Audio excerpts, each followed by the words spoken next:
بسم اللہ الرحمن الرحیم۔ السلام علیکم۔ ہمیں آج سورہ مومنون سے اپنے سبق کا آغاز کرنا ہے۔ یہ سورہ مبارکہ قرآن مجید کی سورہ نمبر 23 ہے، اور جو قرآن مجید کی سورتوں کے 7 گروپس کی تقسیم ہے اس میں یہ تیسرے گروپ کی مکی سورتوں میں آخر کی مکی سورہ ہے۔ اس گروپ میں 14 مکی صورتیں ہیں اور 1 مدنی سورہ ہے۔ اس سے پہلے کی ہم صورتیں پڑھائے ہیں، یہ مکی صورتوں کے سلسلے کی آخری سورہ ہے۔ اس کے پہلے سورہ حج ہے جو سورہ مومنون کی جوڑا سورہ ہے۔ اس پورے سلسلے میں جو مضمون آپ کو بہت نمایاں نظر آتا ہے وہ قرآن مجید اور نبی اکرم صلی اللہ علیہ وسلم کی جانب سے انذار، وارننگ اور تبشیر، خوشخبری کا مضمون ہے۔ انذار ہے ان لوگوں کے لیے کہ جنہوں نے انکار کیا اور انکار پر اڑے رہے۔ اللہ کا پیغام ان کو پہنچ گیا، لیکن اس کے باوجود وہ اللہ کے پیغام کو ماننے کے لیے تیار نہیں تھے۔ اور خوشخبری ان کو کہ جو ایمان لائے اور جنہوں نے ایمان کا راستہ اختیار کیا۔ یہ دونوں صورتیں ان صورتوں کے گروپس کی آخری صورتیں ہیں، یعنی مکی صورتیں۔ اس کے بعد ایک مدنی سورہ ہے، سورہ نور، جیسا کہ گروپس کی ترتیب میں ہمیشہ ہوتا ہے۔ یہ دونوں صورتیں اس مرحلے کی صورتیں ہیں کہ جو مرحلہ ہجرت و برات ہے، یعنی مکی دور میں نبی اکرم صلی اللہ علیہ وسلم نے جو اللہ کا پیغام پیش کیا اور اللہ کی اسکیم کے مطابق اپنی قوم کو اس عذاب سے خبردار کیا کہ جو اسی زندگی میں ان کے سامنے منڈلا رہا تھا، اگر وہ پیغام کا انکار کرنے پر ضد کرتے اور اصرار کرتے اور اس بڑے عذاب سے بھی خبردار کرنا مقصود تھا کہ جو عذاب قیامت کے روز حساب کتاب کے بعد شروع ہو جائے گا ان لوگوں کے لیے کہ جنہوں نے دنیا میں صحیح رویہ اختیار نہیں کیا۔ اس میں 4 مراحل ہیں مکی دور کے: انذار، وارننگ، انذار عام، سب کو وارننگ، پہلے خصوصی وارننگ انڈیویجولی، پھر پورے معاشرے کو وارننگ، اور اس کے بعد اتمام حجت، یعنی بات کا اس طرح سے واضح کر دینا کہ جس کے بعد کسی معقول انسان کے لیے کہ جو صحیح بات کو سمجھنا چاہتا ہے اور ضد میں مبتلا نہیں ہوا، اس کے لیے بات آخری حد تک واضح ہو جائے، جو انکار کر رہے ہیں ان کے لیے بھی واضح ہو جائے اور ان کے خلاف وہ ایک حجت دلیل بن جائے۔ اور آخری مرحلہ ہجرت و برات ہے۔ تو یہ دونوں صورتیں اسی مرحلے سے متعلق ہیں، اس زمانے کی صورتیں ہیں۔ سورہ حج میں اللہ تعالیٰ نے خاص طور پر مکے والوں کو خبردار کیا اس بنیاد پر کہ جو انہیں اللہ کی طرف سے ایک خاص پریویلیج ملی تھی اس کے گھر کی تبلیت کی، جس کو کہ انہوں نے مس یوز کیا، اور اس کے نتیجے میں اب صورتحال یہ ہو گئی کہ اللہ کا گھر بتوں سے 360 بتوں سے بھرا ہوا تھا، اور حالانکہ اللہ تعالیٰ نے اپنے پیغمبر ابراہیم علیہ السلام اور ان کے بیٹے اسماعیل علیہ السلام کے ذریعے سے یہ بات واضح کر دی تھی کہ یہ اللہ کا گھر توحید کا مرکز ہوگا، لیکن انہوں نے اس کو بتوں کی شرک کی گندگی سے بھر دیا تھا، اور ان کو یہ بتا دیا گیا تھا کہ اب ان کے لیے مزید مہلت ختم ہو رہی ہے، اور انہیں اب یا تو اپنی اصلاح کرنی ہے، توبہ کرنی ہے، یا پھر اللہ کے عذاب کے لیے تیار ہونا۔ اس سورہ مبارکہ میں اہل ایمان کو خوشخبری اور بڑی نمایاں خوشخبری سنائی گئی، جیسا کہ پچھلی سورہ کے اختتام پر اللہ تعالیٰ نے مسلمانوں کو یہ بتا دیا کہ اب وہ اس ذمہ داری سے سرفراز کیے گئے ہیں کہ وہ درمیان کی امت بن کر، جیسے پیغمبر صلی اللہ علیہ وسلم نے ان تک اللہ کا پیغام پہنچایا ہے، وہ اس پیغام کی گواہی اب دنیا والوں کے سامنے پیش کریں۔ اس سورہ مبارکہ میں اس اختتام کے بعد فوراً ہی اللہ تعالیٰ نے اہل ایمان کو خوشخبری سنائی ہے، اور بڑے واضح انداز میں خوشخبری سنائی ہے۔ اس خوشخبری کے سنانے کے ساتھ ساتھ اللہ تعالیٰ نے یہ طریقہ بھی اختیار کیا ہے کہ یہ بتایا ہے کہ جن لوگوں کو خوشخبری سنائی جا رہی ہے یہ یوں ہی نہیں ہے، بلکہ اس کی وجہ ان اہل ایمان کا وہ صحیح رویہ ہے کہ جو ایمان لانے کے بعد ایک انسان کے اندر پیدا ہونا چاہیے۔ چنانچہ فرمایا، اعوذ باللہ من الشیطان الرجیم، بسم اللہ الرحمن الرحیم، قد افلح المومنون، فلاح پا گئے، کامیاب ہو گئے اہل ایمان۔ کامیاب ہو گئے، فلاح پا گئے کس چیز میں؟ یہ اس سلسلے کی، ان آیات کے سلسلے کی آخر میں اللہ تعالیٰ نے واضح کر دیا کہ اس کامیابی سے مراد ان کا جنت کا مستحق ٹھہرنا ہے، یعنی وہ جنت، وہ بے انتہا حسین، خوشی، کامیابی کی ضامن زندگی کہ جس کا وعدہ اللہ تعالیٰ نے اس دنیا میں تمام سچے اور اعلیٰ اخلاق کے لوگوں سے کیا ہے۔ اللہ تعالیٰ یہ بتا رہے ہیں کہ یہ اہل ایمان کہ جن کو یہ سورہ مبارکہ خطاب کر رہی ہے، اور جنہوں نے انکار کرنے والوں کے انکار اور ان کی مخالفت کے باوجود اپنے صحیح رویے کو برقرار رکھا، وہ فلاح پا گئے۔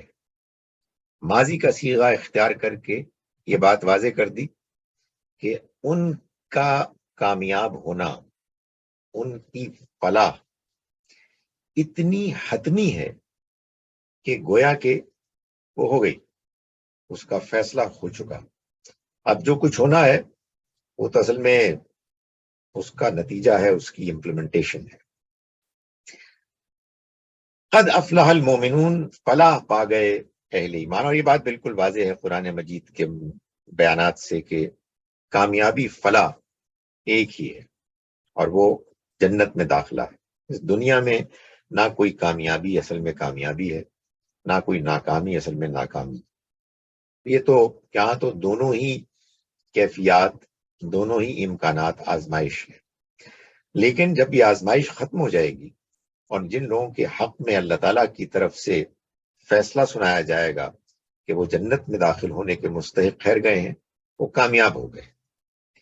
یہ اہل ایمان جو کامیاب ہوئے، الذین هم فی صلاتہم خاشعون، یہ وہ ہیں کہ جو اپنی نمازوں میں عاجزی اختیار کرتے ہیں، یعنی وہ نماز پڑھتے ہیں اور اس نماز میں عاجزی، انکساری، فروتنی، نیاز مندی، اللہ کے آگے اپنی کم مائگی کا اظہار، اپنی غلطیوں کا اعتراف، اپنے گناہوں پر بخشش کی طلب،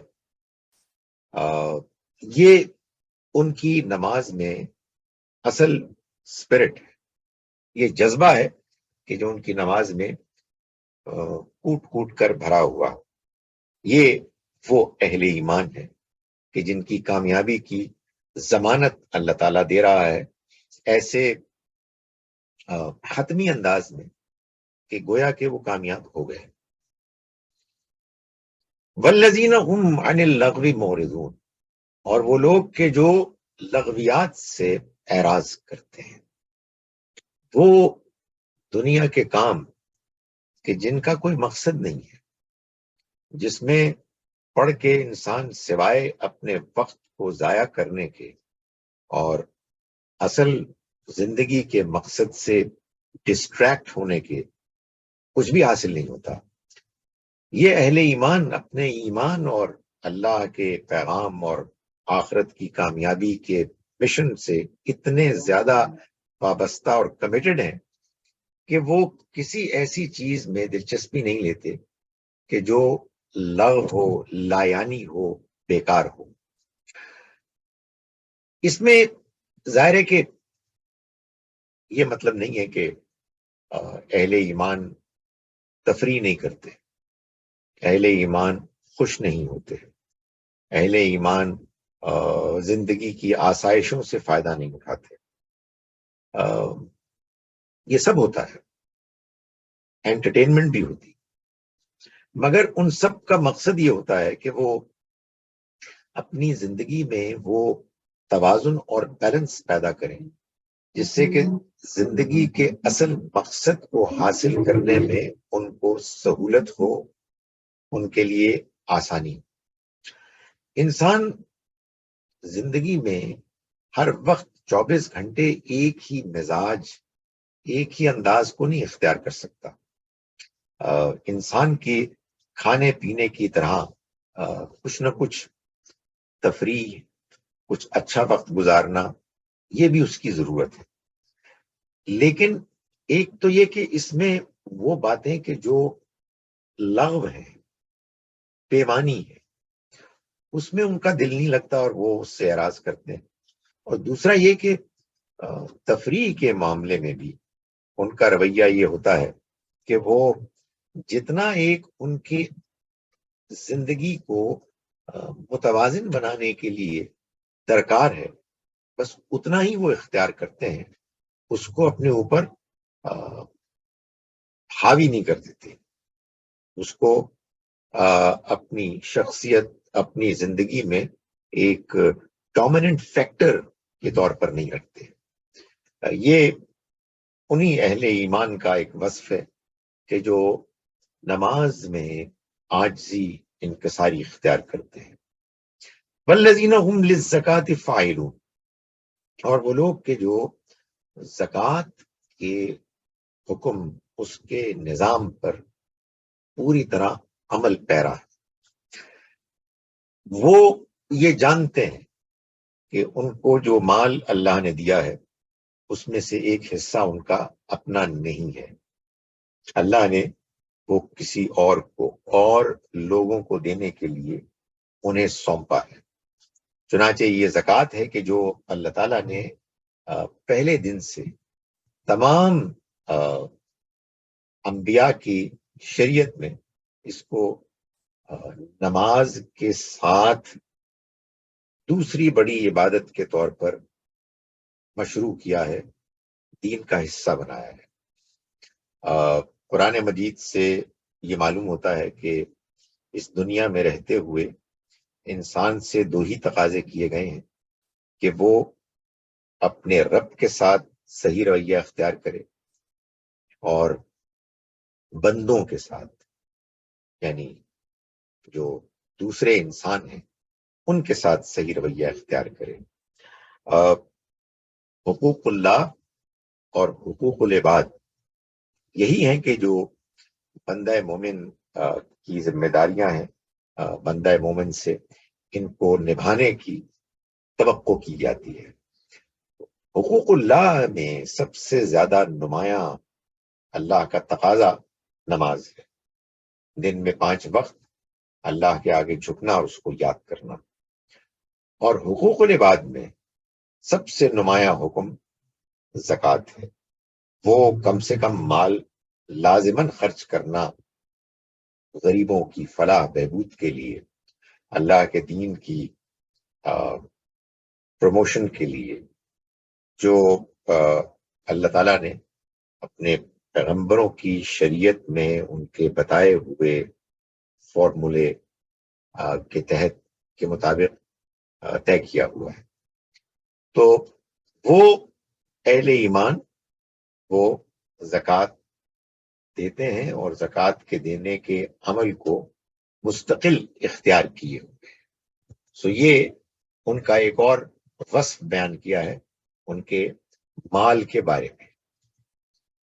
فرمایا الذین ہم والذین ہم لفروجہم حافظون، اور وہ لوگ کہ جو اپنی شرمگاہوں کی حفاظت کرتے ہیں، یعنی اللہ نے ان کے اندر ایک ایسا وصف رکھا ہے کہ جو ایک خاص مقصد کے لیے ہے، زندگی کے اس دھارے کو، فلو کو آگے بڑھانے کے لیے، ایک نسل سے دوسری کو جاری کرنے کے لیے ایک نظام بنایا ہے۔ لیکن وہ نظام ایسا ہے کہ جس میں ایک جانب تو بڑی خوبی ہے کہ اللہ تعالیٰ انسانوں، نسل انسانی کو آگے بڑھاتے ہیں، لیکن وہی انسان کے اندر کی ایک امکان، ایک پوٹینشل ہے کہ جو اگر غلط استعمال کیا جائے تو اس سے بہت بڑا گناہ وجود میں آتا ہے۔ اور آزمائش کی غرض سے اللہ تعالیٰ نے یہ کیا ہے کہ وہ پروسیس ایسا رکھا ہے کہ جس میں اگر انسان احتیاط نہ کرے اور اللہ کی بتائی ہوئی حدود کے اندر رہنے کے لیے خود اپنے آپ سے اور اپنے ماحول سے فائٹ نہ کرے تو اسے اس میں خواہش پوری ہوتی ہوئی، لذت ملتی ہوئی محسوس ہوتی ہے۔ لیکن یہ انسان کی فطرت میں اللہ تعالیٰ نے پیوست کر دی ہے حقیقت، اور ہر اچھے معاشرے میں اس حقیقت کو ایک معروف کے طور پر لوگوں تک پہنچایا ہے، اور اس کی خلاف ورزی کو ایک بڑا گناہ اور ایک بڑا منکر قرار دیا ہے۔ یہ وہ آزمائش ہے کہ اللہ تعالیٰ فرما رہے ہیں کہ اس سے بچنا انسان کے اپنے اخلاق کے لیے ضروری ہے، اور جو معاشرہ اللہ تعالیٰ نے قائم کیا ہے اس معاشرے کی اپنی استحکام، خاندانی نظام کے استحکام کے لیے ضروری ہے۔ اہل ایمان وہ ہیں کہ جو نماز کا اہتمام کرتے ہیں، لغویات سے بچتے ہیں، اللہ کے راستے میں خرچ کرتے ہیں، اور اپنی شرمگاہوں کی حفاظت کرتے ہیں۔ یعنی وہ ڈسپلن کے جو اس ضمن میں اللہ تعالیٰ کی جانب سے اپنے بندوں سے درکار ہے، وہ اس کا پورا لحاظ رکھتے ہیں۔ الا علی ازواجہم او ما ملکت ایمانہم، سوائے ان کی بیویوں کے یا ان کے ملک یمین کے، یعنی ان کی لونڈیوں کے۔ فإنہم غیر ملومین، تو ان کے معاملے میں تو ان پر کوئی ملامت نہیں ہے۔ یعنی یہ جو ان کے اندر ایک جنس کی تسکین کا، جنسی جذبے کی تسکین کا رجحان ہے، اللہ نے اس کے لیے ان کو جو جائز طریقہ بتایا ہے وہ ان کی بیویاں، اور ظاہر ہے کہ بیویوں کے لیے شوہر، زوج دونوں کے لیے ہوتا ہے، اسپاؤس جن کو ہم کہتے ہیں، ان کے معاملے میں، اور ملک یمین یعنی لونڈیوں کے معاملے میں کوئی ان پر ملامت نہیں ہے۔ یعنی اگر انہیں اپنی اس ضرورت کو پورا کرنا ہے تو اس کی تسکین کے لیے اللہ تعالیٰ نے ان کے لیے یہ جائز راستہ کھولا ہوا ہے۔ یہ وہ چیز ہے کہ جس کو اگر وہ اختیار کرتے ہیں تو ان پر کوئی ملامت نہیں۔ فمن ابتغى وراء ذلك، پھر جس کسی نے اس کے علاوہ کہیں اور تسکین کے لیے کوشش کی تو وہی ہیں کہ جو فاولئک ہم العادون، وہی ہیں کہ جو حد سے بڑھنے والے ہیں. یعنی جو لوگ زناکاری میں مبتلا ہوتے ہیں یا زناکاری ہی کی طرح کچھ اور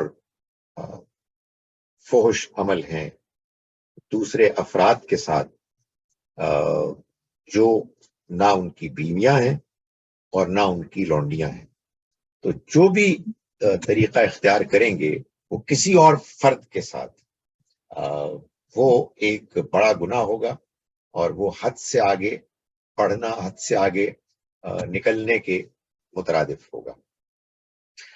اس میں جو اوما ملکت ایمانہم ہے، یعنی ملکی یمین، لونڈیاں،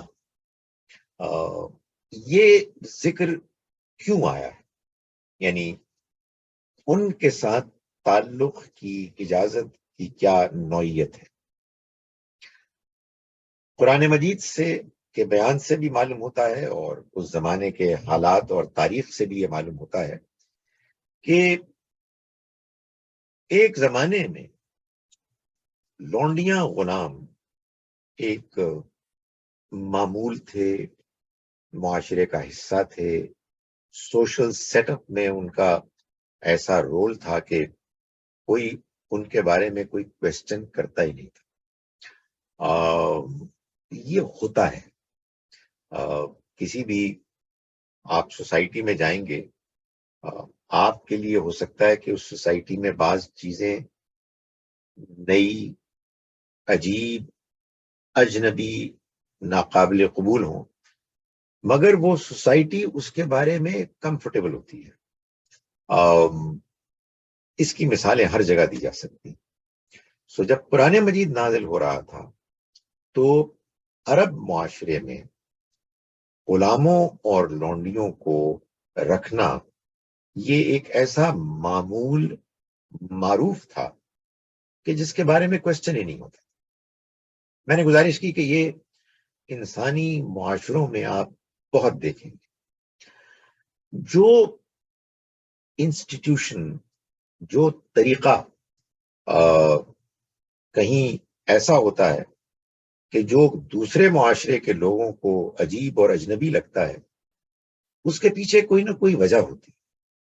یعنی اس ٹرینڈ، اس ارینجمنٹ کی کوئی وجہ، کوئی اس کی ضرورت ہوتی ہے کہ جو اس کو وجود ملاتی ہے.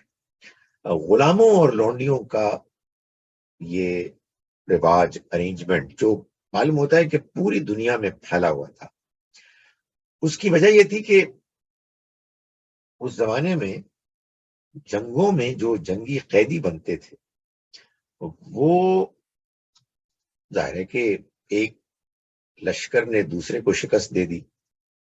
بعض اوقات پوری کی پوری بستیاں ہیں کہ ان پر وہ غالب آ گئے. اب یہ جو مرد، عورتیں، بچے بچے ہیں، ان کو کیا کیا جائے؟ تو اس زمانے میں یہ معروف تھا کہ ان کو غلام لونڈیا بنا دیا جائے. ہر پارٹیسپینٹ کو، فوجی کو اس کا حصہ ملتا، ان کی ویلیو ہوتی، ان کو بازاروں میں بیچ دیا جاتا. اگر یہ کسی کے پاس ہوتے تو ان کی فیملی کا حصہ ہوتے، ان کی اپنا ان کا ایک رول ہوتا، ان کی ایک حیثیت ہوتی. آپ یوں سمجھیے کہ آدھے وہ گھر کے حصے دار ہوتے، یعنی لیسر ہاف. لونڈیاں کچھ بیویوں سے کم تر ایک حیثیت رکھتی، خدمت کرتے، غلام خدمت کرتے. اور ان خواتین کے ساتھ وہ مرد کے جن کی یہ لونڈیاں ہوتی، ان کے ساتھ وہ تعلق قائم کر سکتے تھے. میں نے گزارش کی کہ اس پہ کوئی کویسچن ریز نہیں کیا جاتا تھا. یہ بالکل ایک معمول کی چیز تھی. میں ہمیشہ مثال دیتا ہوں ایسے ہی جیسے کہ آپ ویسٹرن سوسائٹی سے پاکستان جیسے ملک میں آئیں اور آپ دیکھیں کہ لوگ بھیک مانگ رہے ہیں، اور آپ دیکھیں کہ لوگوں کے گھروں میں نوکر چاکر ہیں اور بہت ہی تھوڑی تنخواہ پر وہ کام کر رہے ہیں. سو یہ آپ کے لیے ایک معمول ہے، لیکن ایک باہر سے آنے والے کے لیے ایک بڑی عجیب اجنبی چیز ہے.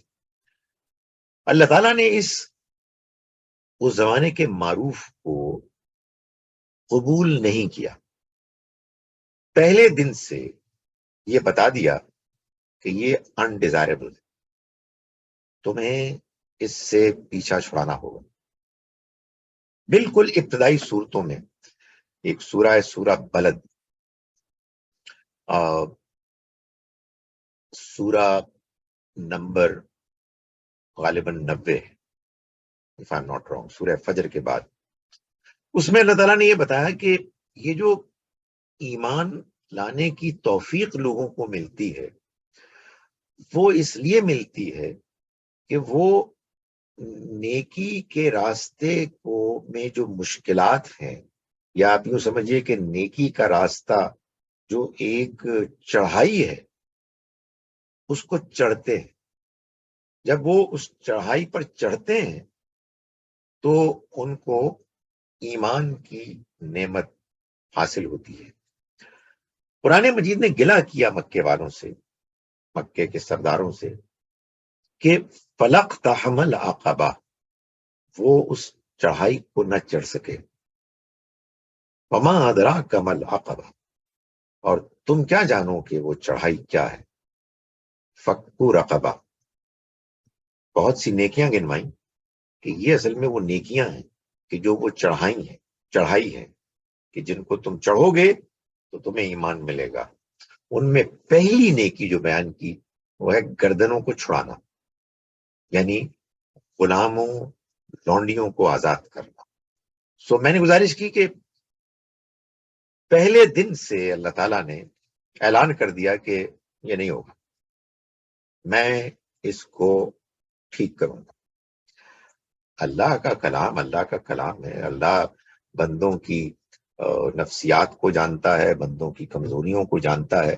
چنانچہ اس نے یہ نہیں کیا کہ فوراً اس کو ختم کر دیا، لیکن یہ ضرور کیا کہ اس کے خاتمے کے بارے میں اپنے ارادے کا اعلان کر دیا. اور پھر بہت سے میجرز ہیں کہ جن کو اڈاپٹ کیا. لوگوں کو کہا کہ ان سے حسن سلوک کرو، جو خود کھاؤ وہ ان کو کھلاؤ، جو خود پہنو وہ ان کو پہناؤ. بہت سے گناہوں کا کفارہ ادا کرنے میں ایک کفارہ یہ بھی بیان کیا گیا کہ غلاموں لونڈیوں کو آزاد کیا جائے. غلام لونڈیوں کو آزاد کرنا بہت بڑی نیکی قرار دیا گیا. ان کا سٹینڈرڈ آف لیونگ بڑھایا گیا. ان کے آپس میں شادیوں کو پروموٹ کیا گیا. اگر کوئی آزاد ان سے شادی کرے تو اس کو بہت انکریج کیا گیا. مگر یہ ہے سارے کا سارا اس درمیانی انٹرویننگ پیریڈ میں جو اللہ تعالیٰ نے باتیں بیان فرمائی. آخر میں جا کے، اور یہی اللہ تعالیٰ کا طریقہ، اس طرح کی تمام سوشل پرابلمز اور ایسی آپ کہیے بری عادتوں کے بارے میں پالیسی رہی ہے کہ ان کو گریجولی ایلیمینیٹ کیا جائے. آخر میں اللہ تعالیٰ نے 2 ایسے فیصلے سنائے کہ جن کے نتیجے میں اگر ان کو صحیح طرح سے فالو کیا جاتا تو ایک آدھ نسل کے بعد مسلمانوں میں غلام لونڈیاں ختم ہو جاتی. اس میں پہلا تو جو فیصلہ ہے وہ سورہ محمد کی آیت نمبر 5 میں، جس میں اللہ تعالیٰ نے فرمایا کہ جب تم لڑائی کرو، جنگ کرو اور قیدی حاصل ہوں تو وَإِمَّا مَنًّا بَعْدُ وَإِمَّا فِدَانٍ، تو یا تو تم احسان کر کے ان کو آزاد کر دو یا فدیہ لے کے ان کو آزاد کر دو. یعنی وہ آپشن کہ آپ غلام لونڈی بنائیں اس کو ختم کر دیا، اس کو بیان ہی نہیں کیا. یہی دو آپ کے پاس امکانات ہیں. دوسرا جو فیصلہ تھا وہ سورہ نور، سورہ نمبر 24 کے جو اس سورہ مبارکہ سے اگلی سورہ ہے اس میں بیان کیا آیت نمبر 33 میں کہ اگر کوئی غلام یا لونڈی تمہارے پاس، یعنی تم مالکوں آقاؤں کے پاس آئے مکاتبت کی آفر لے کے، یعنی یہ پروپوزل لے کے کہ ان کو آزاد کر دیا جائے اور ان کی جو بھی قیمت بنتی ہے اس کو لکھا جائے، اور وہ پھر پابند ہوں کہ وہ اس کو ادا کریں گے جب جب ان کے لیے ممکن ہوگا. اللہ تعالیٰ نے فرمایا کہ فکاتبو ہوں، اگر وہ اس بات کے لیے کہیں تو تم ان کے ساتھ مکاتبت کر کے ان کو آزاد کر دو. اور عام مسلمانوں کو یہ اپیل کی کہ تم دو ان کو اللہ کے اس مال میں سے. یہ ایکسپریشن مال اللہ قرآن میں صرف اسی آیت مبارکہ میں بیان ہوا ہے. اللہ کا مال، اللہ کا دیا ہوا مال، اس کو خرچ کرو ان کو آزاد کرنے کی. اس کا مطلب یہ ہے کہ اب جتنے بھی لوگ غلام لونڈیاں تھے وہ اگر چاہتے تو اپنے آپ کو آزاد کر سکتے تھے، اگر ظاہر ہے کہ ان کے بارے میں یہ خدشہ نہ ہو کہ وہ آزاد ہو کر اپنے آپ کو مشکل میں ڈالیں گے. وہ بیچارے بوڑھے بوڑھیاں کہ جن کے لیے کوئی اور چارہ ہی نہیں تھا، وہ ایک ایکسیپشن تھے. تو میں نے یہ ساری گزارش اس لیے کی کہ یہاں جو بات بیان کی ہے اللہ تعالیٰ نے، اس سے بہت سے لوگ اس غلط فہمی میں مبتلا ہوتے ہیں کہ اللہ تعالیٰ یہ ایک ایسی بات بیان فرما رہے ہیں کہ جو ایک اصول ہے قیامت تک کے لیے. یہ بھی ایک دلچسپ بات ہے کہ آج کل سعودی عربیہ میں رونالڈو مشہور فٹ بالر 1 سال کے لیے گیا ہے تو اس کو جو اقامہ ملی اس میں اس کے ساتھ جو اس کی گرل فرینڈ ہے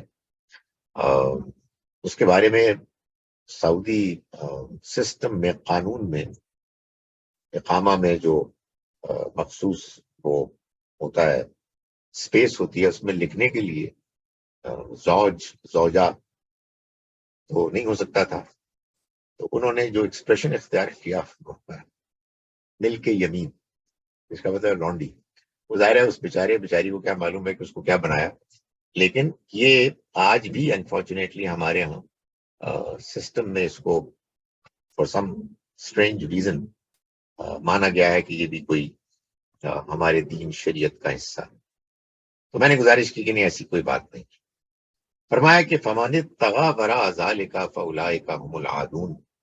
پھر جس کسی نے چاہا، جس کسی نے تلاش کیا، ڈھونڈا اس کے علاوہ کوئی طریقہ، وہی لوگ ہیں جو حد سے آگے گزرنے والے ہیں. یعنی مطلب یہ ہے کہ ان بیویوں اور لونڈیوں کے علاوہ کسی اور کے ساتھ یہ تعلق قائم نہیں ہو سکتا.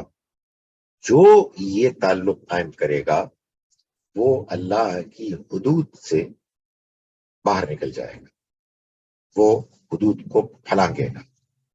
سو پراپر نکاح کے ساتھ آنے والی بیوی یا اس زمانے میں لونڈیاں، بس اتنی بات کی گئی ہے. ظاہر ہے کہ اس کے علاوہ وہ چیزیں کہ جو اس کے قریب لاتی ہیں اس سے بھی بچنے کی کوشش ضروری ہے، لیکن جو حد سے آگے نکلنے والی بات ہے وہ تعلق ہے کہ جس کو یہاں بیان کیا جا رہا ہے.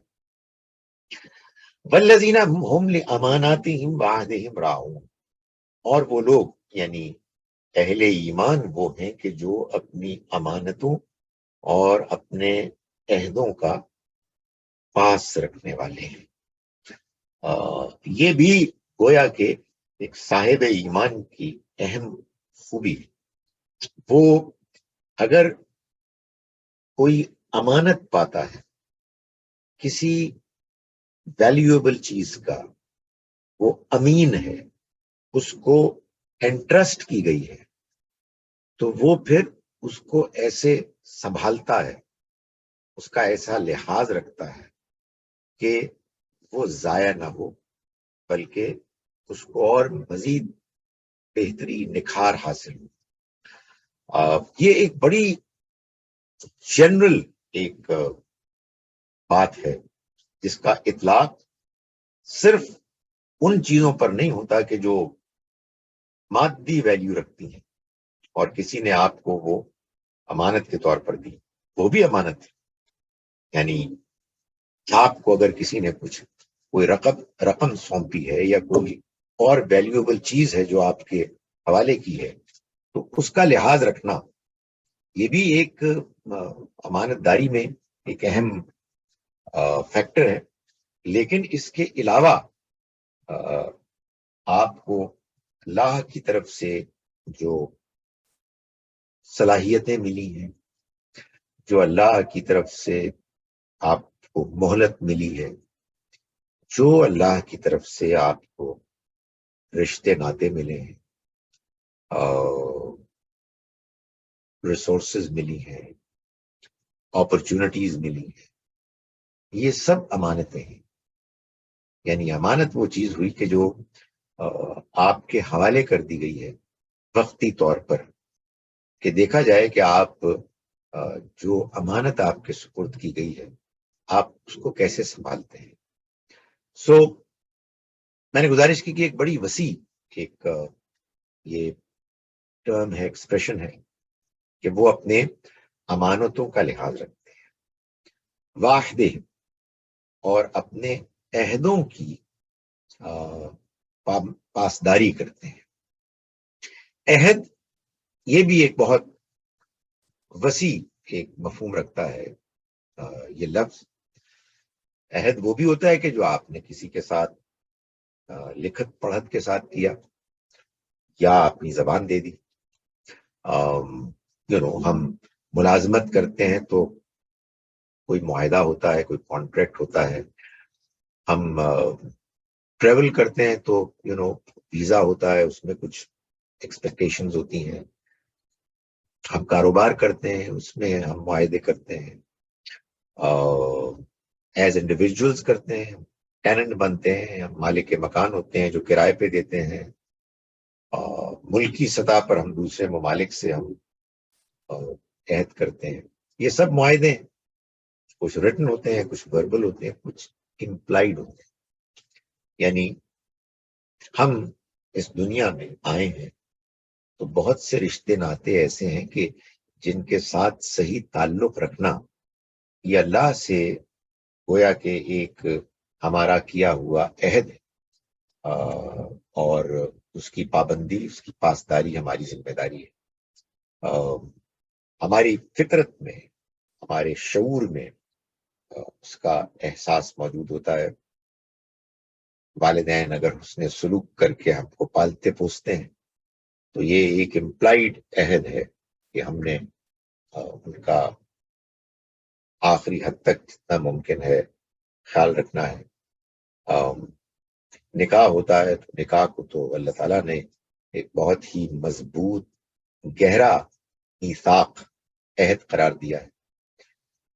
یہ امانتیں ہوں یا عہد، اہل ایمان ان کا لحاظ رکھتے ہیں۔ یہی وجہ ہے کہ نبی صلی اللہ علیہ وسلم نے فرمایا کہ لا ایمان لمن لا امانت له، اس کا کوئی ایمان نہیں کہ جو امانت کا لحاظ نہ رکھے، امانت میں خیانت کرے۔ ولا دین لمن لا عہد له، اور اس کا کوئی دین نہیں جو عہد کی پابندی نہ کرے۔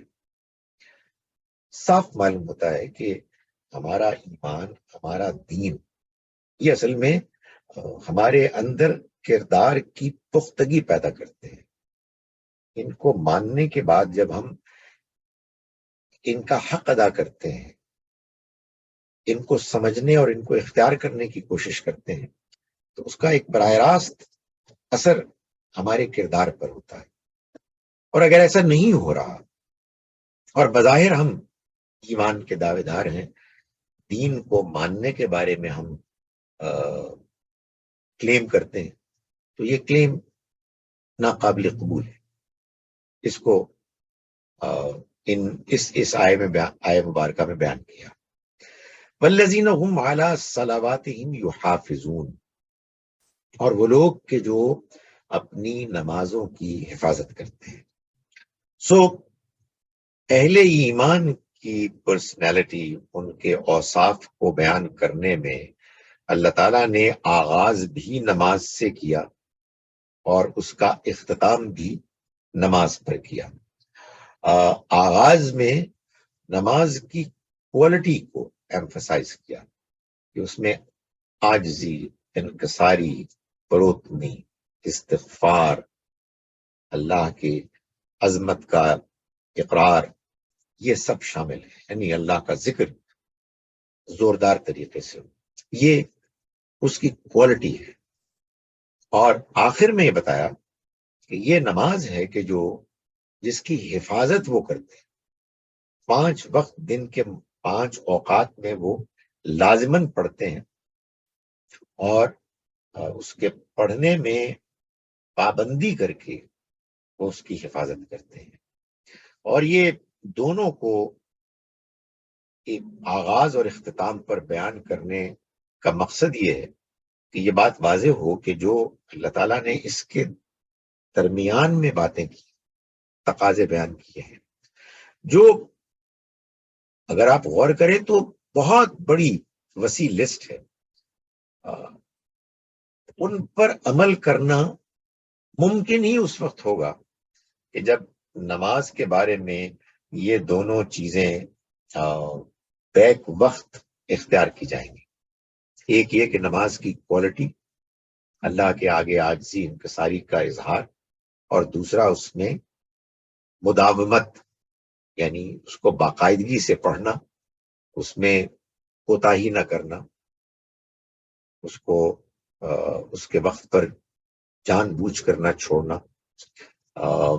یہ جب انسان کرتا ہے تو پھر شیطان حملے پھر بھی کرے گا، لیکن شیطان کا حملہ ایسا نہیں ہو سکتا کہ اس کے بعد وہ انسان کے دل میں کوئی ایسی گندگی پرماننٹلی چھوڑ دے کہ جس کے بعد انسان کے لیے اللہ کی جواب دہی میں بچنا ممکن نہ رہے. شیطان آئے گا، شیطان لڑے گا. نماز اس شیطان کی گندگی کی تمام اٹیمپٹس کو، گندگی پھیلانے کی، ان کو دھتکار دے گا، بشرطے کہ نماز عاجزی، انکساری اور ریگولیرٹی، مداومت کے ساتھ پڑھی جائے. آبویسلی اس کے لیے شرط ہے کہ آپ نماز سمجھ کے پڑھیں گے. تو یہ سب باتیں اہل ایمان کی ہیں. ان سب کو بیان کرنے کے بعد فرمایا کہ اولئک ھم الوارثون، یہ لوگ ہیں کہ جو وارث بنیں گے. یعنی یہ لوگ ہیں کہ جو اصل میں مالک ہوں گے. کس کے؟ الذین یرثون الفردوس، فردوس کے مالک، جنت کے مالک. فردوس قرآن مجید سے معلوم ہوتا ہے کہ جنت ہی کے لیے، اس عالی شان جگہ کے لیے کہ جو اللہ تعالیٰ نے اپنے اہل ایمان با کردار بندوں کے لیے تیار کی ہے، ان کے لیے یہ لفظ ایک اسم علم کے طور پر استعمال ہوتا ہے. اور یہاں یہ فرمایا گیا ہے کہ وہ اس کے باقاعدہ مالک بنا دیے جائیں گے. گویا کہ ان کو بادشاہی ملے گی کہ اب آپ کا یہ ٹھکانہ ہے، اس میں آپ کو نہ کوئی تنگ کرے گا، نہ آپ کو اس میں کوئی بوریت محسوس ہوگی، بیزاری نہیں ہوگی. جو آپ مانگیں گے وہ آپ کو ملے گا، جو آپ کو خواہش ہوگی آپ کو ملے گا. آپ کے وہ سب جاننے والے رشتہ دار کے جو جنت کے مستحق ٹھہر گئے، ان کے لیے بھی آپ کو ملانے اور ان کے ساتھ رہنے کا بندوبست کیا جائے گا. اللہ آپ سے راضی ہوگا، آپ اللہ سے راضی ہوں گے. آپ کا وہاں سے نکلنے کو جی نہیں چاہے گا.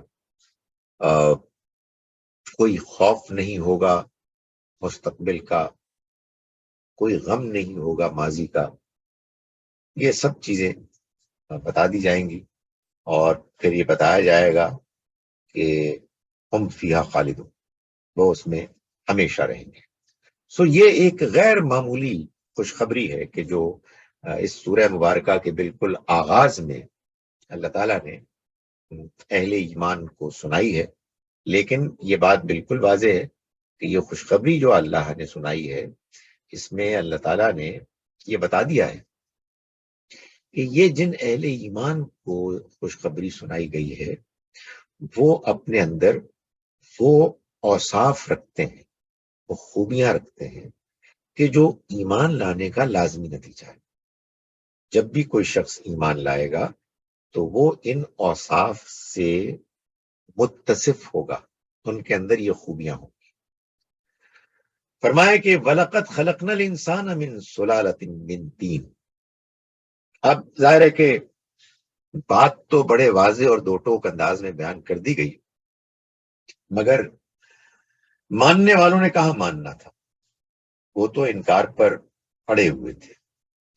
تو اللہ تعالیٰ نے انکار کرنے والوں میں سے ان کو کہ جو سمجھنے کا بھی امکان رکھتے ہیں، ان کو سمجھانے کے لیے یہ بات فرمائی، اور جو انکار کرنے والے ہیں اور ماننے کے لیے تیار نہیں، ان پر حجت تمام کرنے کے لیے یہ فرمایا کہ اگر تم نہیں مانتے تو ذرا غور کرو کہ وَلَقَدْ خَلَقْنَا الْإِنسَانَ مِنْ سُلَالَةٍ مِّن طِينٍ، کہ تم غور کرو کہ ہم نے انسان کو مٹی کے جوہر سے پیدا کیا۔ یہ قرآن مجید کا ریفرنس بار بار ہوتا ہے، اور اس کی تفصیل اگر دیکھنی ہو تو سورہ سجدہ، سورہ نمبر 32 کی آیات 7 سے 9 میں ہم کو ملیں گی، کہ جس میں اللہ تعالیٰ قرآن کے دوسرے مقامات کو بھی اب سامنے رکھیں تو معلوم ہوتا ہے کہ دونوں مٹی، سمندر کے کنارے کی مٹی، اس میں پانی سے وہ گارا بنتا، جو کھنکھناتی مٹی بنتی، پھر وہ سوکھنے کا عمل اس کا ہوا، اور پھر اس کے اندر انسان کی پیدائش کا آغاز ہوا۔ یعنی انسان کی پیدائش کا جو پہلا فیز تھا وہ ایسے ہی ہوا، اور اس میں وہ ماحول پیدا ہوا کہ جو جیسے انڈے کے خول سے چوزے نکلتے ہیں، اب بھی بعض پرندوں جانوروں کے نکلتے ہیں، ویسے انسان کو اللہ تعالیٰ نے یعنی انسان کی آخری شکل بننے سے پہلے اس پروسیس کو شروع کیا۔ فرمایا کہ ثم جعلناہ نطفۃ فی قرار مکین، پھر ہم نے پانی کی ایک بوند بنا کر، یعنی اس کو ٹپکا کے ایک بوند بنا کر اس کو ایک محفوظ ٹھکانے میں رکھ دیا، فی قرار مکین، یعنی یہ جو پروکریشن کا پروسیس اب ہے اس کو شروع کیا۔ یہ معلوم ہوتا ہے کہ کسی سٹیج پر ایسا ہوا، اور پھر اس کے بعد اب انسان رحم مادر میں بچے کی حیثیت سے 9 مہینے میں مختلف مراحل سے گزر کے پیدا ہوتا ہے۔ ثم خلقنا النطفة علقة فخلقنا العلقة مضغة فخلقنا المضغة عظاما فكسونا العظام لحما۔ یہ اب ماں کے پیٹ میں جو مختلف مراحل ہیں ان کو ایسے بیان کیا کہ ایک اطلاع ہے جو دی جا رہی ہے۔ ماں کے پیٹ میں تو کوئی اس وقت دیکھ نہیں سکتا تھا، لیکن اللہ تعالیٰ نے بتایا، اور یہ قرآن میں اور جگہوں پر بھی ایسا ہے کہ بعض چیزیں آپ کو معلوم ہے، آئیے بعض چیزیں آپ کو کچھ اور آپ کو بتاتے ہیں۔ تو ایسے انداز میں بتایا، ایسے واضح دو ٹوک انداز میں وہ باتیں بتائیں کہ جو زمانے کی بے انتہا حیرت انگیز سائنسی ترقی کے بعد بھی آج بھی حیرت انگیز طریقے سے بالکل صحیح ہے.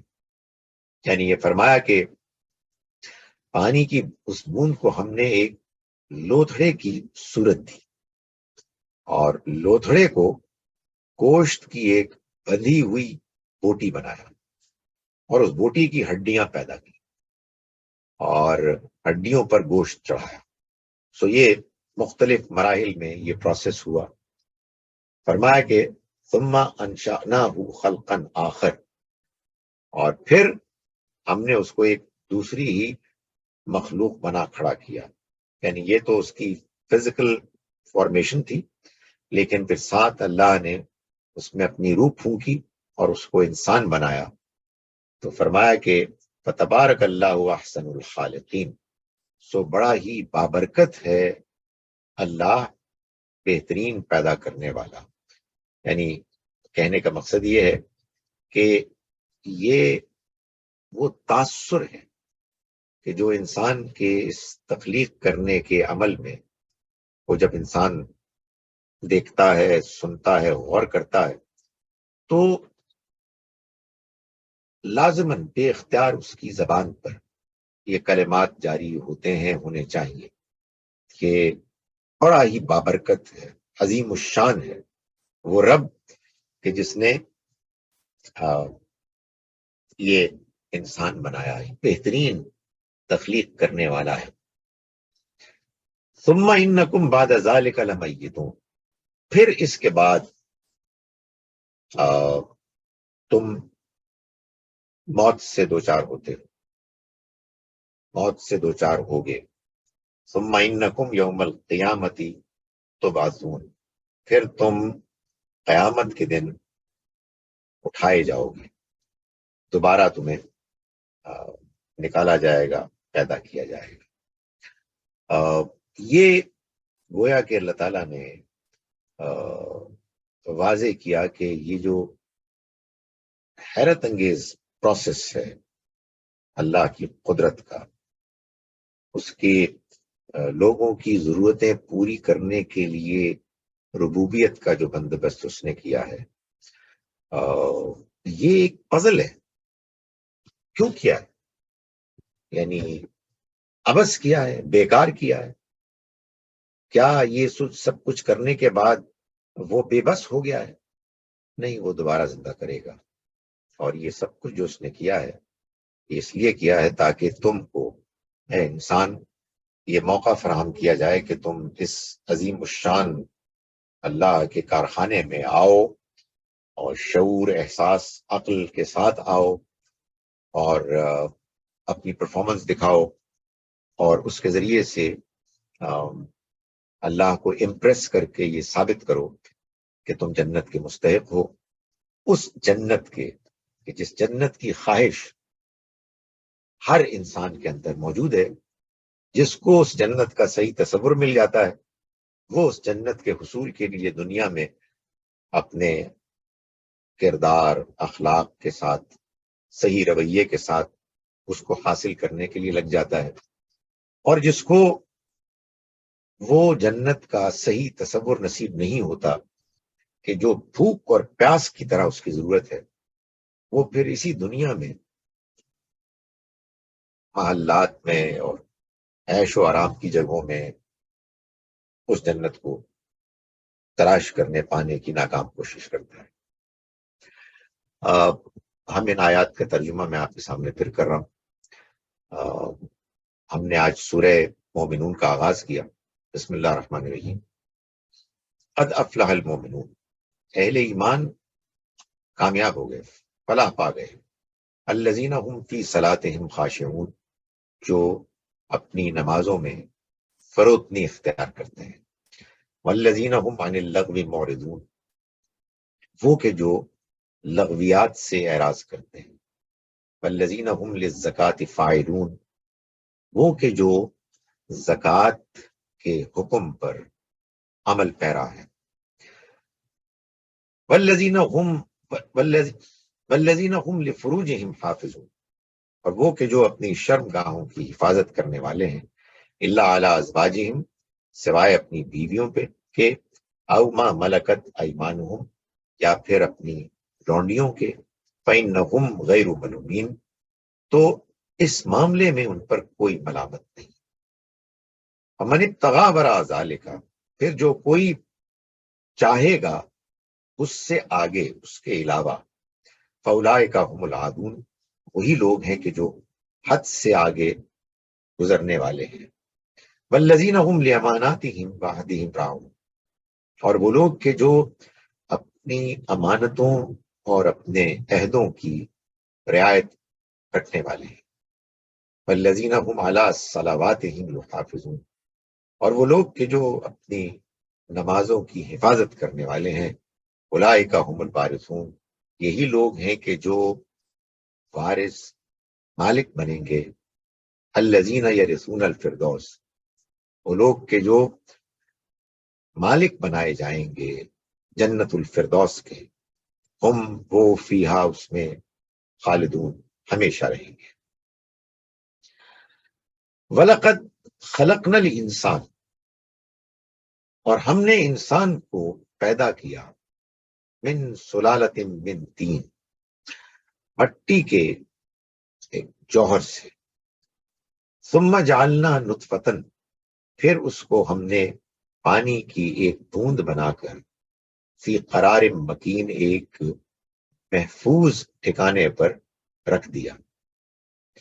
ثم جعلنا النطفہ، پھر ہم نے بنایا بوند نطفے کو، علقۃ، اس کو ہم نے بنایا لوتھڑے کی شکل۔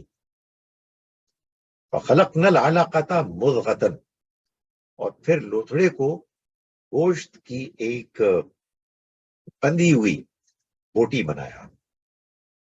فخلقنا المضغۃ عظاما، پھر ہم نے اس بوٹی کو ہڈیاں بنایا۔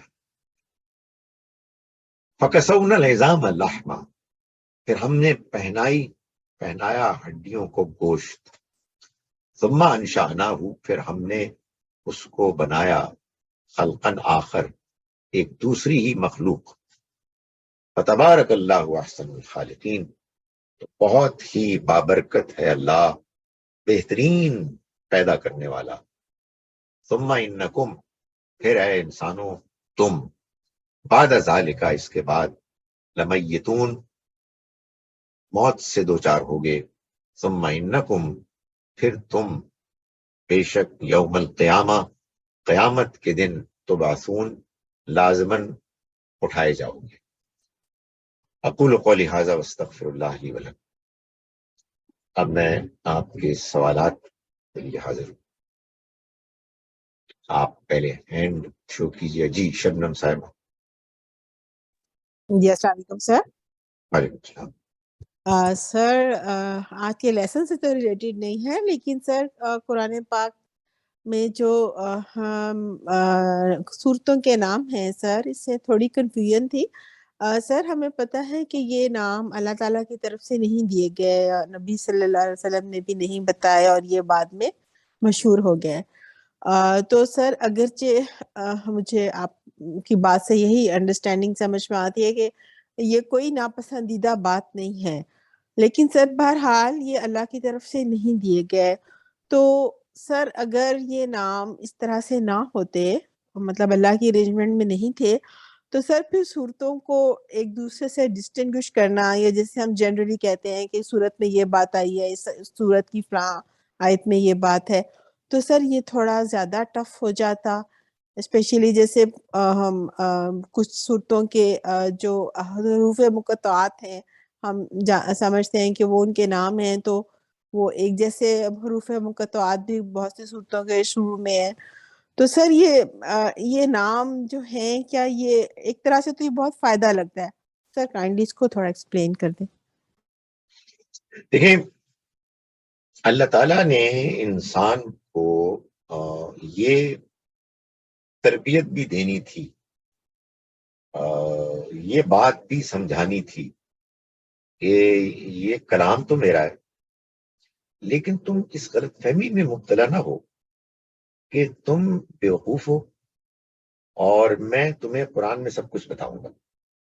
نہیں، میں نے تم کو عقل دی، میں نہیں دی. میں نے تم کو اس دنیا میں جو عقل دی ہے، جو شعور دیا ہے، جو رہنے کا طریقہ سکھایا ہے، اس میں ایک اس کا حصہ نام رکھنا بھی ہے. تو تم یہاں بھی نام رکھ لو. میں نے جو کرنا تھا وہ کر دیا، باقی کام تم کرو. تو اس لیے اس طرح کے جتنے بھی کام ہوئے ہیں، چاہے اعراب لگانے، اللہ تعالیٰ نے تو نہیں لگائے. وہ تو جو ہم جیسے بولتے ہیں وہ اس میں اعراب یا حرکات کہیں آپ سے آپ شامل ہیں. لوگوں نے پیراگرافنگ کر کے رکوع بھی ڈال دیے کہیں کہیں، وہ بھی ٹھیک ہے. اسی طرح سے بعض لوگوں نے کچھ اس کی پنکچویشن بھی کر دی اپنی طرف سے، کر دی ہے، اس سے کوئی فرق نہیں پڑتا. اس میں ہم کچھ نہ کچھ اختلاف کریں گے، کہیں مان لیں گے. اور بعض جو حرکتیں کی ہیں وہ غلط کی ہیں انہوں نے، ان کو ہم کرٹیسائز کریں گے، جیسے سپارے ہیں. سو یہ سارے کام تو ہونے تھے. اللہ تعالیٰ نے اپنے حصے کا کام کر دیا اور انسان کو عقل دے دی. اس کے بعد انسانوں نے اپنی اس عقل کو استعمال کر کے یہ ٹھیک کیا کہ صورتوں کے نام رکھ دیے. اور چونکہ انسانوں نے نام رکھے تھے، اس لیے یہ تو ہونا ہی تھا کہ بعض صورتوں میں، بعض کیسز میں، بعض صورتوں کے نام ایک سے زیادہ ہوں گے. سو اللہ تعالیٰ quite apart from other reasons یہ چاہتے تھے قرآن کو دیتے ہوئے، یہ مت سمجھنا کہ ہم نے جو کچھ دے دیا ہے بس وہی سب کچھ ہے. نہیں، اس میں اپنی سہولت، آسانی اور قرآن کو سمجھنے اور قرآن مجید کو پڑھنے میں جو بہتری تم ایسی کر سکتے ہو کہ جس سے قرآن کے مفہوم اور پریزنٹیشن میں کوئی فرق نہ آئے، وہ تم کر سکتے. جی نوشاد صاحب. جی السلام علیکم سر. سر دو میرے کوشچنز ہیں. ایک تو پہلے کامنٹ کہ اس میں جو انسان کی جو ڈیولپمنٹ ان ہز مدرز وomb ہے وہ تو انپیرللڈ ہے سر آج تک. مطلب یہ کہ even the top most scientist سے that how could this be possible at that time. یہ تو ایک کامنٹ ہے sir. With regard to the same question جو ابھی ایک سسٹر نے پوچھا، کئی 29 سورہ غالباً ایسی ہیں جن میں حروف مقطعات استعمال ہوئے ہیں، لیکن وہ ریپیٹ بھی ہوئے ہیں. تو غامدی صاحب کی ٹرانسلیشن میں یہی ہے کہ یہ سورہ الف لام میم ہے مثال کے طور پہ. دوسری سورہ ہے اس کے اوپر بھی الف لام میم، یہ سورہ الف لام میم ہے. تو واز دا پرپس کہ یہ کنٹینیوٹی میں پڑھی جائیں یا کیا ہے؟ مطلب کیونکہ ایک ہی مطلب نام مختلف صورتوں کے ذرا سا کنفیوژن کریٹ کرتا ہے. دوسرا سر، ون تھنگ مور جو آپ نے ابھی اپنی کامنٹس میں کہا کہ ہمیں نماز سمجھ کر پڑھنی چاہیے. سر آپ بلیو کریں کہ میں پرسنلی جانتا ہوں کہ اگلی صف میں کھڑے ہوئے لوگ جو پتہ نہیں اپنی عمریں گزار چکے ہیں اگلی صف میں کھڑے ہو کے نماز پڑھتے، ان کو ایک لائن کا نام میننگ نہیں پتا. آپ مجھے سجیسٹ کریں. میں نے اب یہ سوچا ہے کہ کوئی جو ینگ جنریشن ہے ان کو کوشش کر کے سمجھاؤں کہ بھائی نماز آپ کو پڑھنی ہے تو کم از کم اور کچھ نہیں، جو نماز میں چھوٹی موٹی صورتیں پڑھی جاتی ہیں ان کے آپ مطلب سمجھ کے پڑھیں. آپ ذرا اس پہ بھی گائیڈ کریں. Thank you sir. جی میں دوسری بات پر پہلے کمنٹ کرتا ہوں. میں نے ابھی اس سوال کے جواب میں کہ قرآن کی صورتوں کے نام کیوں نہیں دیے گئے، میں نے گزارش کی تھی کہ اللہ تعالیٰ یہ چاہتے ہیں کہ کچھ کام اللہ تعالیٰ خود براہ راست کریں، ضروری کام، اور باقی کچھ کام ہم کریں اللہ کی بتائی ہوئی گائیڈنس کی روشنی میں. اور جب تک کہ وہ اللہ کی بتائی ہوئی گائیڈنس کے مطابق اور اس کی اسپرٹ کو پورا کرنے کے لیے مفید کام ہوں گے، امید ہے اللہ تعالیٰ اس پہ راضی ہوں گے اور اس کی تائید ہمیں حاصل ہوگی. کہیں کوئی اس کے خلاف ورزی ہوگی تو ہم اس کو پوائنٹ آؤٹ کریں گے اور ہم اس کو نہیں کریں گے. انہی میجرز میں سے ایک میجر نوشاد صاحب میں اس کا آہستہ آہستہ قائل ہوتا جا رہا ہوں، اور اس مرتبہ میں نے ڈرتے ڈرتے اس کا اعلان بھی کیا ہے. اللہ نے اگر عمر دی تو انشاءاللہ لاہور میں اگرچہ کہ خود اس بات کا قائل ہوں کہ رمضان ہو یا غیر رمضان، اس میں تہجد ہی کی نماز اصل نماز ہے، لیکن بہرحال جس کو ہم تراویح کی نماز کہتے ہیں، یہ ایسا نہیں ہے کہ ناجائز ہے، اس کی اجازت ہے، اور صحابہ کرام نے پڑھی، حضور کی اجازت سے پڑھی، اگرچہ کہ حضور نے خود کبھی نہیں پڑھی. تو میں نے جہاں میں ہوں گا، میں نے یہ کہا ہے، اعلان کیا ہے کہ میں اگرچہ کہ حافظ نہیں ہوں، لیکن میں تراویح پڑھاؤں گا. ایک تو یہ کہ پورا قرآن نہیں ہم پڑھیں گے، قرآن کا ایک حصہ پڑھیں گے، پورا قرآن پڑھنا کوئی ضروری نہیں ہے.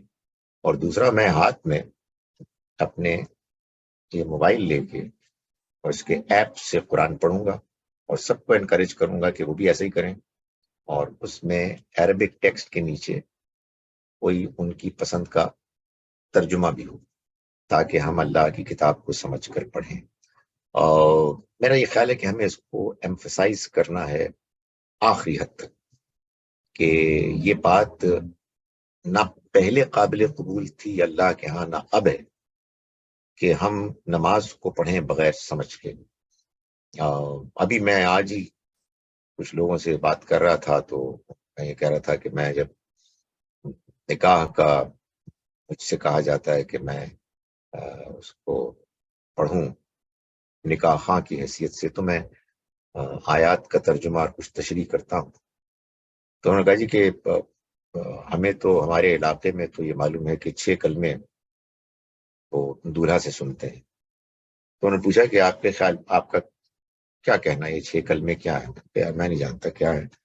اتنا جانتا ہوں کہ بعض علماء نے اپنے زمانے میں یہ مناسب سمجھا کہ دین کا ایک خلاصہ ہے کہ جو کلمات میں کر دیا جائے، ان کا مطلب کیا ہے، nobody is interested, nobody knows about it. سو یہ ایک بہت ہی پریشان کن افسوسناک بات ہے، جس کا نتیجہ یہ ہے کہ آج ہی کے سبق کو میں اگر سامنے رکھوں تو وہ جو آخری بات اللہ تعالیٰ نے فرمائی کہ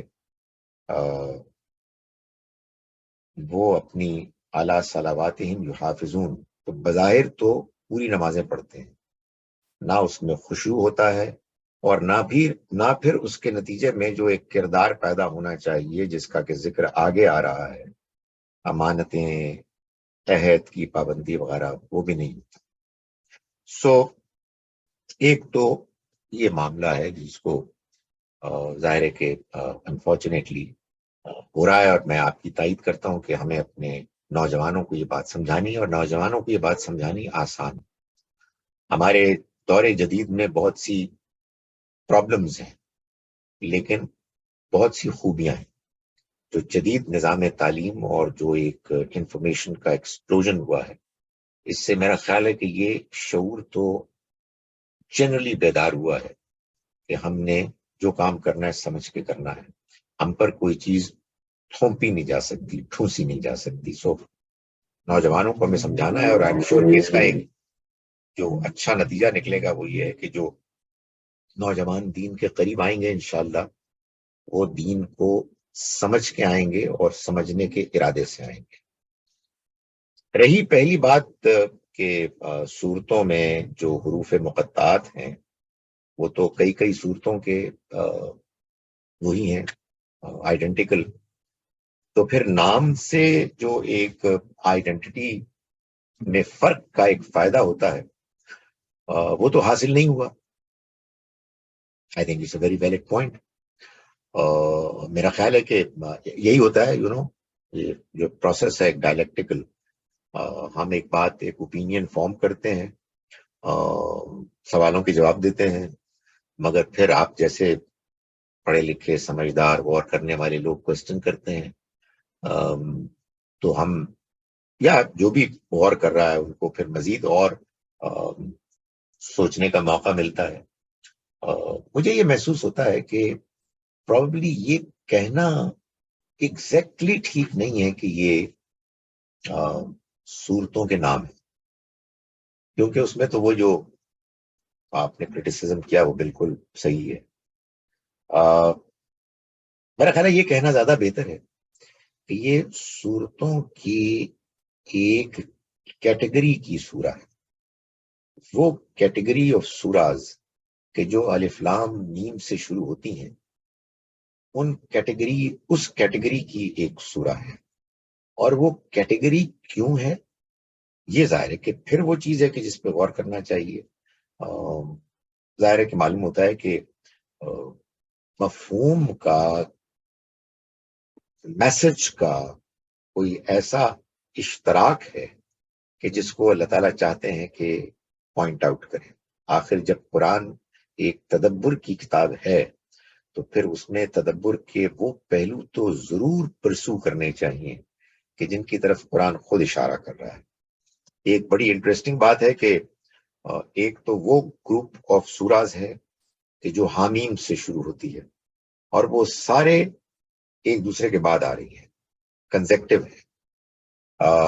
مگر جو سورتیں الف لام میم سے شروع ہو رہی ہیں ان کے پھر دو گروپس بنتے ہیں. ایک پیر ہے البقرہ، آل عمران، اور پھر 4 الگ ہیں، العنکبوت، الروم، لقمان اور السجدہ.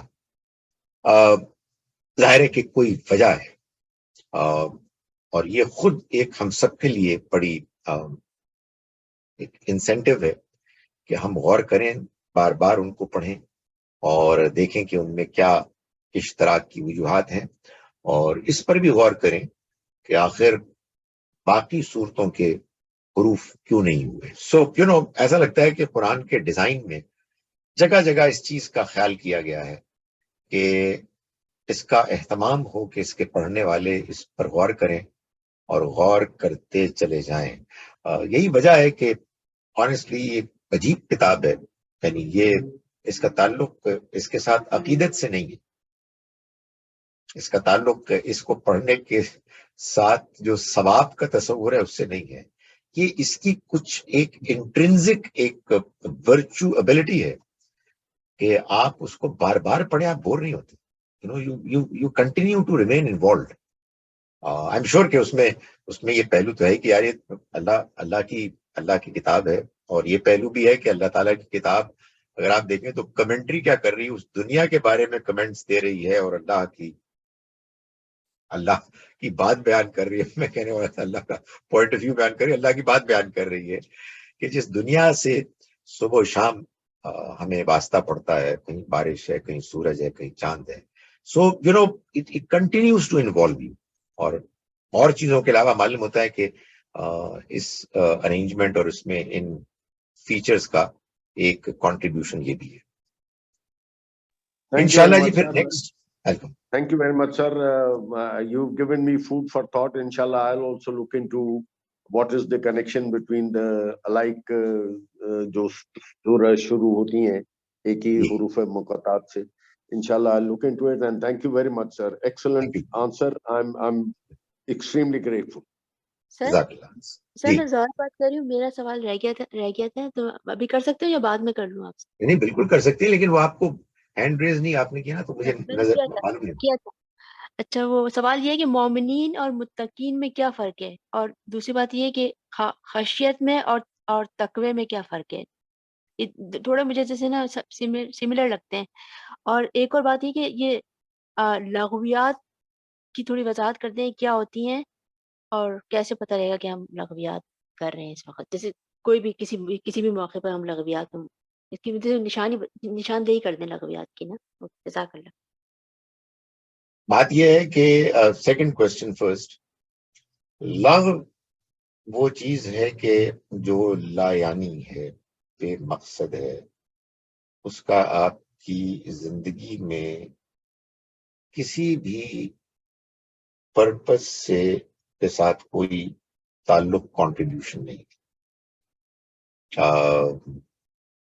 یہ ایک لمیٹڈ حد تک تو ہمارے لیے جس کو ہم کہتے ہیں نا تفریح، وہ سب کے لیے ضروری ہے. بعض اوقات گپ مارنا ہم سب کی ضرورت ہے سارا وقت نہ آدمی سیریس رہ سکتا ہے، نہ سیریس کام کر سکتا ہے. سو ٹو دیٹ ایکسٹینڈ وہ تو ایک ضرورت ہے.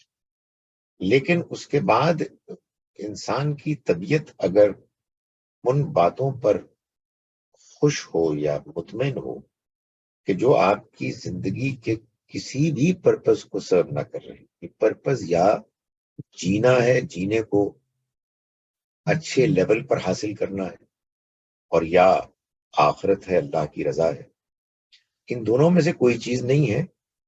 اور معلوم ہوتا ہے کہ آپ کی زندگی کا ایک بڑا حصہ گھوڑے کے دوڑنے کو دیکھنے پر صرف ہو رہا ہے. تو ظاہر ہے کہ ایک بندہ جس کو معلوم ہے کہ زندگی کا مقصد کچھ اور ہے، وہ اگر گھوڑے کے دوڑنے کو پسند کرتا ہے ضرور کرے، کوئی اس میں برائی نہیں ہے، مگر ایک خاص لمٹ کے بعد وہ ایک ان ایکسیپٹیبل چیز بن جاتی ہے ان اہل ایمان کے لیے کہ جو ایک پرپز فل زندگی گزارتے ہیں.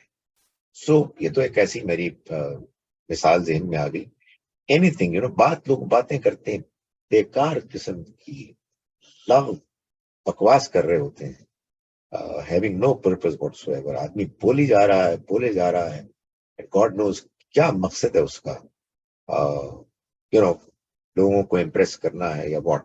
سو آپ نے پوچھا کہ کیا پتہ لگے گا؟ جی نہیں، وہ آپ کی کانشنس میں جب آپ اپنے زندگی کے مقصد کے ساتھ، اللہ کے کلام کے ساتھ، نماز کے ساتھ آپ جڑے ہوئے ہوں گے تو آپ کی طبیعت میں بعض چیزوں کے آپ کے سامنے ہونے کے نتیجے میں آپ کو ایک بے چینی ہوگی، اور یہ اپنے اندر اور ڈیولپ کرنی چاہیے. مگر there is a word of caution. یہ نہ ہو کہ آپ کے اندر کی یہ احساس یا یہ نیکی دوسرے لوگوں کو بیزار کرتے ہیں. وہ آدمی خود اوائڈ کرتا ہے اور دوسروں کو وزڈم کے ساتھ، حکمت کے ساتھ سمجھاتا ہے. خشیت اور تقوی اصل میں ایک ہی حقیقت کے دو مختلف پہلو ہیں. تقوی گاڈ کانشسنس، یہ احساس کہ اللہ آپ کو دیکھ رہا ہے، جس کے نتیجے میں آپ اللہ کی حدود کو نہیں توڑتے، یا اگر کہیں ٹوٹ جائے تو آپ شرمندہ ہوتے ہیں، آپ معافی مانگتے ہیں. جس شخص کے اندر یہ احساس موجود ہے، وہ شخص جب اللہ کے سامنے اس کی عبادت کے لیے کھڑا ہوگا تو وہی احساس کہ جو اس کو اس کی حدود کا پابند کرتا ہے، وہی احساس اس کے سر، اس کے جسم کے ساتھ اس کے دل کو بھی اس کے آگے جھکا دے گا. سو وہی پرسنالٹی ہے، اس کے اندر مختلف جو پیدا ہوتے ہیں طبیعت میں رجحانات، وہ ظاہر ہے ان کا ایکسپریشن ہے. کہیں وہ خشیت ہے، کہیں وہ تقوی ہے. ایک آدھ لفظ آپ نے اور بھی بولا تھا، وہ سب اگر آپ دیکھیں تو وہ سائملٹینیسلی پیدا ہونے شروع ہو جاتے ہیں. کہیں اگر کسی کی کمی ہے تو اس کو آدمی پھر اس کے لیے وری کرتا ہے، اس کے لیے اہتمام کرتا ہے. مگر اصل میں تو اللہ پر ایمان، اس کی موجودگی کا احساس ہے جو آدمی کو اس کے حدود آشنا بھی بناتا ہے، اور اس کی پڑائی، اس کی عظمت، اس کے روب کے نتیجے میں اس کے آگے جھکتے ہوئے اس کے دل کو بھی اس کے آگے جھکاتا ہے. معلوم ہوتا ہے سلسلہ ختم نہیں ہوا، عائشہ صاحبہ نے بھی ہاتھ اٹھا لیا. جی اچھا، السلام علیکم سر. سر ابھی آپ نے بتایا کہ نماز کی کوالٹی سے سٹارٹ ہوتا ہے، اور پھر نماز ہی کی ریگولر ہم اس کو کتنا پڑھ رہے ہیں. تو شیطان جو ہے وہ پھر جو انسان ان دونوں کوالٹیز کے، یعنی کوالٹی پلس ریگولر دونوں طریقوں سے پڑھے گا، تو شیطان ان کے دل میں پھر